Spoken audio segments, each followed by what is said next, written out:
আসসালামু আলাইকুম। আজকে আমি কুচো চিংড়ি শুটকি ভর্তাটা আপনাদের সাথে শেয়ার করব। আশা করছি খুব সহজে আপনারা এই ভর্তাটা তৈরি করতে পারবেন। প্রথমে আমি প্যানে পরিমাণ মতো তেল দিয়ে 4টা শুকনো মরিচ দিয়ে এখন লালচে করে এগুলো ভেজে নিব। লালচে করে হালকা ভাজা হয়ে গেলে এক সাইডে রেখে আমি 2টা ছোট সাইজের পেঁয়াজ আর 7 কোয়া রসুন দিয়ে আমি একসাথে খুব ভালোভাবে হালকা লালচে করে ভেজে নিব।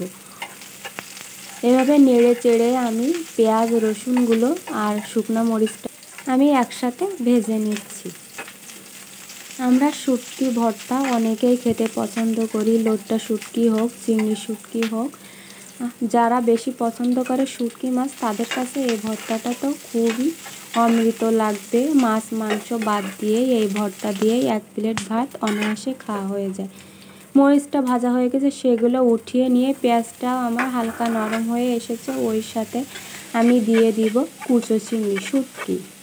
এখন আমি সব কিছু একসাথে লালচে করে ভেজে নিব। দেখুন আমার লালচে করে ভাজা হয়ে গিয়েছে। এখন আমি একটা বাটিতে এগুলো উঠিয়ে নিব।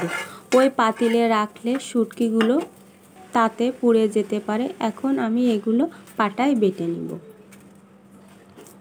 ঝালের বুটাগুলো ফেলে আমি সামান্য পরিমাণ লবণ দিয়ে এখন আমি এগুলো মাখিয়ে নিব। পাটায় বেটে ভর্তা খাওয়ার মজাটাই আলাদা, যেটা আপনি ব্লেন্ডারে ভর্তা করে খেয়ে অতটা টেস্ট পাবেন না। মরিচটা বেটে এখন আমি কাঁচা পেঁয়াজ দিয়ে আবারও আমি এগুলো মাখিয়ে নিব।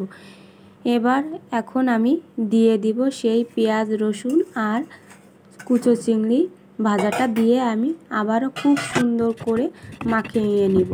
পেঁয়াজগুলো সম্পূর্ণ আমি বেটে নিব না, এরকম গোটা গোটা পেঁয়াজ থাকলে আমার কাছে ভাত দিয়ে খেতে ভর্তাটা অনেক ভালো লাগে। এবার সরিষার তেল দিয়ে আমি ভর্তাটা মাখিয়ে নিব।